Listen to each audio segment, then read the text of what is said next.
Welcome back to News Geelong as we turn our attention to the Geelong world of sport and the man from pulsating sports himself, Mr. Tim Michell. Thanks, Graham. It certainly has been another feast of sport down here in Geelong this week. Obviously, plenty of focus on the Geelong Football Club and Matthew Stokes. And we'll start with a little football angle here on News Geelong tonight. Football Geelong are on the lookout for a new coach for their Ballerine Football League Interleague side for this coming season. After a few disappointing seasons in which player unavailabilities have hampered the league's ambition, Football Geelong CEO Lee Hartman told News Geelong's Nathan Currie the league is ready to take that ambition to the next level. Football Geelong is keen for the BFL to take Interleague more seriously this year and is now on the hunt to find a coach that can make that happen. I spoke to Football Geelong CEO Lee Hartman to find out more. Now, what exactly are you and the Interleague committee looking for in a coach? We're hoping to get someone that's obviously passionate about not only football but ballerine football, and instill, you know, the want to play for the league and to boost the league's image. Brad Nichols was the former Interleague coach. Were you happy with the job he was doing? Yeah, Brad did a great job. Obviously, his hands were tied a bit with players not making themselves available, so he probably did the best he could with the players available. But obviously, the results for the last 2 years have shot us down the list a bit, so we're trying to get back up there. You and the committee want the BFL to take Interleague more seriously, as their previous record is quite poor, with many top players not taking part. How will you encourage the BFL to field strong teams that perform well? The new appointed coach will hopefully create a rapport with the coaches and express the need for them to represent their league. The clubs need to get behind it because obviously the stronger the league is, the easier it will be to attract players to that league and also sponsors and things like that. From inside the walls of Football Geelong, back to the studio of News Geelong, I'm Nathan Currie. The Geelong Supercats are closing in on the beginning of their 2010 campaign, with the side's efforts progressing nicely as they aim for another premiership tilt.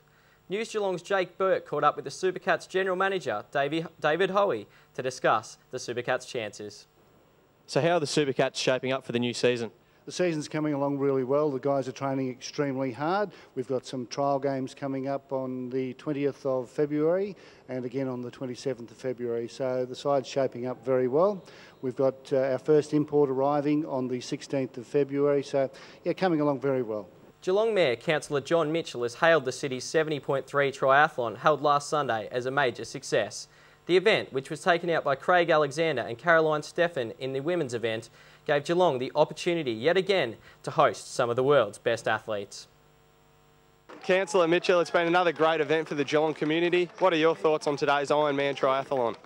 Yes, it certainly has been another great event. 1,100 competitors, over 100 teams, so all the numbers are up, and you've only got to look at the day we've got here today and the crowds. It's fantastic. It's a great event for Geelong. Still on the Ironman 70.3 triathlon, News Geelong had the opportunity to catch up with Craig Alexander after he crossed the finish line in first place in the men's event, beginning what he hopes will be yet another successful career on both the Ironman and triathlon circuits. You know what, I was ready for it, and I mean, it's tough, and I like that in a bike course. So I like, that's one of the things that's really great and unique about this course. You've got everything. So you got the hill at the starter, and then a few corners and a technical section through the gardens. Then you get down Port Arlington Road, and you got a bit of wind, but it's more powerful. You know, it's more a power man sort of course out there. But then you've got the hill to break it up as well, and a few undulations towards the turnaround at Leopold. So I kind of like that hill. It does hurt. I mean, it's never easy, but it just breaks it up a bit. And, yeah, it's one of the unique things about this course. It's got a little bit. Same with the run as well. You've got some flat sections. You've got some steep uphills, some steep downhills. You got this bit along here's great with the crowd, but there's a lot of sand, so it's slippery. And then you've got the cinders through the guard. So yeah, it's a challenging, pretty challenging course, but yeah, it's a good test. I think like a few undulations in the run. I like that cinder section through the garden, and you've got a bit of a downhill and then an uphill, downhill, uphill. And it's more of a strength course, which sort of fits in with my training at this time of year. The Go For Your Life pre-season football cup began last weekend, giving several Geelong soccer sides the opportunity to build towards their respective seasons in both the Melbourne and Geelong competitions. The two fixtures played last Sunday saw wins for Surf Coast and Geelong Rangers, while Currie and North Geelong also claimed wins over the last weekend and the first weekend of action in the cup.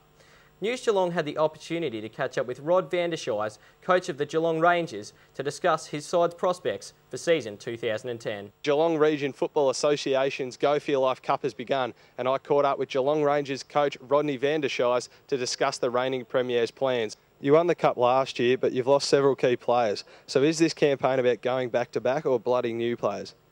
We're not talking back-to-back or defending the trophy and that sort of thing. We just, exactly what you're saying, blooding new players is the critical aspect of it. We've got probably 6 or 7 new boys that haven't actually played first-team football yet. So we're excited by that. They're young boys that have taken an opportunity to step up, and that's really what we're looking for today, is more about how we play the game and our attitude and our endeavours. We know that the young boys are going to make mistakes and they're going to hopefully learn from those mistakes, but it's more about that than whether we win the tournament or not. How are you planning to use the Cup to set up the main season and the rest of the year? Primarily, as I said before, to give some young boys some experience, and there is pressure in these games, even though it is a pre-season cup that essentially doesn't mean anything officially, but from their point of view, from the players' point of view, it's important to them. A lot of the boys there are really nervous. They confess to me they're quite nervous, so just their ability to handle that pressure and just how they handle that extra pressure that they've been used to perhaps in reserve team football or junior football, that step up of pressure is the key, and how they cope with that. So getting them to think quickly under those pressure situations is really important for us. From the sidelines, Nathan Currie, News Geelong. And finally in sport, in just over half an hour's time, Larni Cricket Club captain Chris Banbury will front the GCA's appeals board, hoping to have his 2-match ban overturned, which potentially could mean that he will take part in the crucial clash for the Cats this weekend against St Joseph's, one of the headlines of GCA Round 11 action. That stumps for Sport This Week, Graham.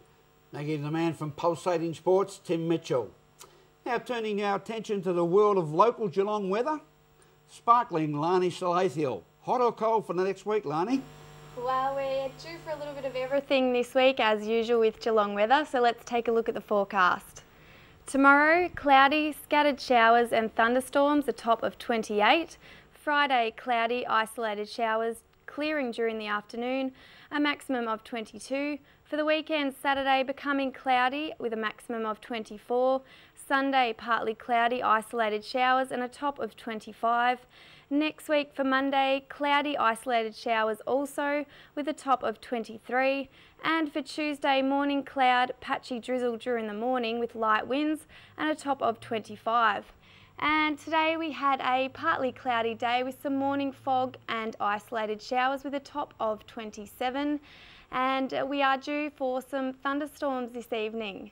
And that's Geelong's weather for another week, Graham. Thanks, Larni. Make sure you keep the dogs inside as the thunderstorm's coming on. With the rowing season in full flight, Geelong will always be recognised as the home of the head of the river. Now, back in 1925, this is what the great event looked like. The magic mile of the Geelong Barwon River. And there's the emblem of the boys from Pegasus House, Geelong College, as they rowed their heart outs on that Barwon River, 1925. Remember, take your time and smell the flowers to take us out tonight to the beautiful tones of that strumming banjo and tuneful trumpet of Des Cam and the 30th birthday of the Geelong Jazz Club. A very good night to all.